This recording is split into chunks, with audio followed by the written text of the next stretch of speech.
Hello guys, तो आज हम इस वीडियो में सीखेंगे एक दो मेन प्राइसिंग स्ट्रेटजी जो मोस्ट ऑफ द कंपनीज हमेशा फॉलो करती हैं। एक है प्राइस पेनिट्रेशन एंड दूसरी है प्राइस स्किमिंग स्ट्रेटजी। तो आगे चलते हैं और देखते हैं कि ये प्राइस पेनिट्रेशन और प्राइस स्किमिंग किस तरह से यूज़ होती है और किस तरह से कंपनीज इसको एडॉप्ट करती है और किस किस फेज़ में इनको एडॉप्ट करना चाहती है और उनका ऑब्जेक्टिव क्या होता है। तो सबसे पहले हम कवर करेंगे प्राइस पेनिट्रेशन स्ट्रेटजी। अच्छा, प्राइस पेनिट्रेशन स्ट्रेटजी की हम डेफिनेशन पे जाते हैं तो ये क्या बोलता है। Price Penetration pricing is a pricing technique in which the price set by the firm is low initially so as to attract more and more customer but may increase in the long run। अच्छा, इसका मतलब क्या है कि initially जब भी हम कोई न्यू प्रोडक्ट लॉन्च करते हैं तो कंपनीज क्या करती हैं, उसकी जानबूझ के पहले प्राइस कम रखती है। उनका मेन ऑब्जेक्टिव क्या होता है कि उसमें जो मैक्सिमम कस्टमर है ना और उसको अट्रैक्ट कर पाए। अच्छा, लेकिन ये लॉन्ग रन में जैसे वो एक मार्केट स्टेबल कर जाती हैं और एक मार्केट कैप्चर कर लेती हैं तो उसके बाद वो क्या लॉन्ग रन में इंक्रीज़ कर सकती हैं। तो हम उसके ऑब्जेक्टिव को देखते हैं। उनके ऑब्जेक्टिव्स क्या हैं। Capture the market for new product by charging lower prices. अच्छा, मेन ये कैसे कैप्चर करती हैं, उनकी जो प्राइसेस है ना बहुत लोअर रखती हैं। जैसे जो भी प्राइस कॉन्शियस कस्टमर, जो एक ऐसा कस्टमर जिसको प्राइस उसके लिए मैटर करती है, तो वो क्या करती हैं उन कस्टमर को खींचती हैं by charging the lower prices. Increase sale in the short period. अच्छा, कोई भी न्यू कंपनी आई है या फिर ऐसी कोई कंपनी जिसने न्यू प्रोडक्ट लॉन्च किया एक मार्केट में, एक इंडस्ट्री में, तो करेगी क्या, अब वो चाहती है कि शॉर्ट पीरियड ऑफ टाइम में हम मतलब अच्छी खासी मार्केट कैप्चर कर लें उस प्रोडक्ट के हवाले से। तो वो क्या करेगी, शॉर्ट पीरियड में प्राइसेस इस तरह से सेट करेगी जिससे मैक्सिमम कस्टमर जो प्राइस कॉन्शियस कस्टमर है उसको अट्रैक्ट कर पाए और लाइकवाइज वो जो कस्टमर से प्राइस कॉन्शियस वो स्विच कर लेंगे, भले ही वो न्यू कस्टमर हो या किसी एग्जिस्टिंग ब्रांड के साथ वो उनके प्रोडक्ट यूज़ करे, तो वो क्या करेंगे प्राइसेस की अट्रैक्शन की वजह से इस कंपनी के प्रोडक्ट पे मूव ऑन कर सकते हैं। अच्छा, इसका और एक दूसरा भी ऑब्जेक्टिव है रिस्ट्रिक्ट न्यू एंट्रेंस। अच्छा, समटाइम्स कंपनीज क्या करती हैं, एक न्यू प्रोडक्ट लॉन्च करती है और उसकी प्राइसेस इतनी माइनर सी रखती हैं या फिर इतनी कम रखती है कि जो कोई भी ऐसी एग्जिस्टिंग स्ट्रेटजी उस प्रोडक्ट को बनाए तो सही लेकिन वो ऐसी प्राइस सेट नहीं कर पाए। मतलब एक्चुअली में जो न्यू कंपनी है ना, जो दूसरी कंपनी हमारे प्रोडक्ट सेम प्रोडक्ट लॉन्च करे तो वो उसको भी रिस्ट्रिक्ट करते हैं ताकि वो ऐसी कंपनी मतलब दूसरी कंपनी वो प्राइसेस चार्ज नहीं कर पाए। अच्छा, नीचे लिखा हुआ है switch the customers from other brands.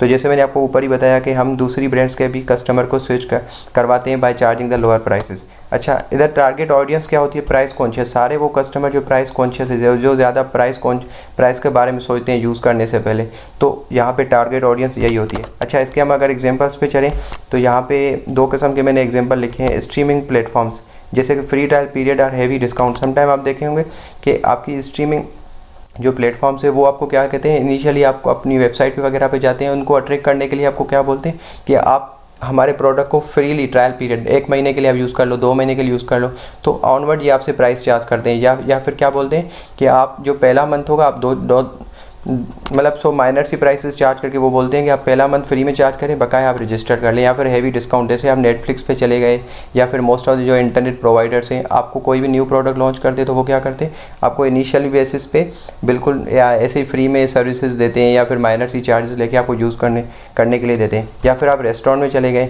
तो उन्होंने कोई न्यू मेन्यू आइटम, अच्छा उन्होंने कोई भी एक फूड का आइटम न्यू लॉन्च किया है या फिर न्यू आइटम डाला है मेन्यू में, तो आप वो कैसे वो आपको टेस्ट करवाएंगे। वो क्या करेंगे, इनिशियली बाय 1 गेट 1 फ्री का चार्ज मतलब ऐसा कोई ऑफ़र दे देंगे।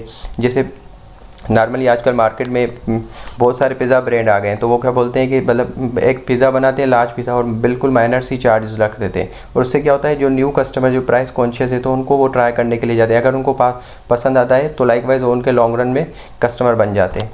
अच्छा, इसके बाद हम चलते हैं या प्राइस स्किमिंग स्ट्रेटजी। अच्छा, प्राइस स्किमिंग स्ट्रेटजी क्या होती है, ये उसकी बिल्कुल उलट होती है। Price skimming gets prices higher to attract customer most interested in the product और services to maximise short term profits used when strong brand identity. अच्छा, प्राइस स्किमिंग में हम बजाय यहाँ पे लोअर प्राइस हम हायर प्राइसेस चार्ज करते हैं। हम इधर हमारी जो टारगेट ऑडियंस होती है ना वो प्राइस कॉन्शियस नहीं होती, वो वाली ऑडियंस होती है जो एक्चुअली प्रोडक्ट पे अट्रैक्ट होती है। मतलब वो जो है ना अर्ली अडॉप्टर होते हैं, वो उनकी जो मेन अट्रैक्शन होती है ना, कोई भी न्यू प्रोडक्ट मार्केट में लॉन्च हो तो पहले हम यूज़ करें। जैसे एप्पल का 14 प्रो मैक्स या कोई भी ऐसा एप्पल प्रोडक्ट लॉन्च करती है तो वो सारे कस्टमर जो अर्ली अडॉप्टर हैं जो वो चाहते हैं कि पहले हम फ़ोन यूज़ करें, तो वो मैक्सिमम मतलब ज़्यादा प्राइसेस पे भी वो प्रोडक्ट लेने के लिए तैयार होते हैं। तो मतलब शॉर्ट टर्म में तो उन कस्टमर्स की वजह से कंपनी क्या करती है, मतलब शॉर्ट टर्म में मैक्सिमम प्रॉफिट जनरेट कर पाती है। अच्छा, used when strong brand and identity. अच्छा, ये हर कोई कंपनी प्राइस स्कीमिंग नहीं कर सकती। वो वाली कंपनीज होती है जो ऑलरेडी एक उनकी इस्टेब्लिश्ड ब्रांड हो, मतलब उनकी ब्रांड आइडेंटिटी हो। जैसे एप्पल का प्रोडक्ट है, मैंने वही एग्जांपल दे रहा हूँ अगेन, कि जैसे एप्पल ने अब अपना एक ब्रांड बना लिया है, तो जब भी उसका प्रोडक्ट मार्केट में लॉन्च होता है, भले वो कितना भी एक्सपेंसिव हो, तो लोग उसको खरीदते हैं ताकि हम उसको पहले यूज़ कर सकें। अच्छा, उसके बाद इनका ऑब्जेक्टिव क्या होता है? To earn higher profits in the short term, target audience early adopter. मतलब शॉर्ट टर्म में क्या करते हैं, मतलब उसकी प्राइसेस इस तरह से सेट करते हैं वो हायर प्रोडक्ट अर्न कर पाएँ। अच्छा, उसके बाद चलते हैं। अच्छा, यहाँ पे जो टारगेट ऑडियंस है, ये यहाँ पे मैंने लिखा है, जैसे मैं आपको पहले एग्जांपल दिया कि ये लेस प्राइस कॉन्शियस होते हैं, लेस प्राइस कॉन्शियस होते हैं। अच्छा, उसके बाद इनके एग्जांपल जो मैंने एग्जांपल इसके जो बनाए, एक क्लॉथ ब्रांड्स। अब नॉर्मली जो भी क्लॉथिंग ब्रांड्स होती है वो आपको क्या करती हैं, जैसे ही कोई भी न्यू अराइवल आता है तो वो सारे कस्टमर जो प्राइस कॉन्शियस नहीं आते, जो अर्ली अडॉप्टर्स होते हैं, जिनको प्राइस से कोई फ़र्क नहीं पड़ता, वो या सबसे पहले जाके न्यू प्रोडक्ट्स उनके ख़रीद लेते हैं। जैसे कोई भी आउटफिटर है या फिर ज़ारा है या कोई भी, तो वो पहले एक अच्छी खासी प्राइस चार्ज करते हैं उस पर। और लाइकवाइज जैसे ही लॉन्ग रन में, जैसे ही वो शॉर्ट टर्म में अच्छा खासा प्रॉफिट जनरेट कर लेते हैं ऐसे कस्टमर से जो उनके प्रोडक्ट को ट्राई करना चाहते हैं एट द अर्ली स्टेज, तो वो उनको हाई प्राइसेस पे करते हैं। एंड देयर आफ्टर सही है, वो आगे चल के प्राइसेस पे वो उसे न्यू अराइवल पे जैसे 1 महीना, 1.5 महीना, 6 महीने गुजरते हैं तो सेम प्रोडक्ट्स पे वो क्या लगाते हैं, मतलब सेल लगा लेते हैं, डिस्काउंट पे बेचना शुरू कर देते हैं। तो इसका मतलब क्या हुआ कि वो शॉर्ट टर्म में अच्छे खासे प्रॉफिट कमाना चाहते हैं और लॉन्ग रन में उनके जो प्राइसेस है फिर वो शायद सेल पे या फिर प्राइसेस कम हो जाती है, जैसे जैसे जो न्यू अर्ली अडॉप्टर्स है या न्यू जो मतलब प्राइस कॉन्शियस कस्टमर नहीं है, अगर वो इसको यूज़ कर लेते हैं। तो ये दोनों मेन थी जो कंपनीज फॉलो करती हैं, प्राइस पेनिट्रेशन स्ट्रेटजी और स्कीमिंग प्राइसिंग स्ट्रेटजी। तो अगर वीडियो अच्छा लगा तो kindly subscribe the channel. Thank you for watching.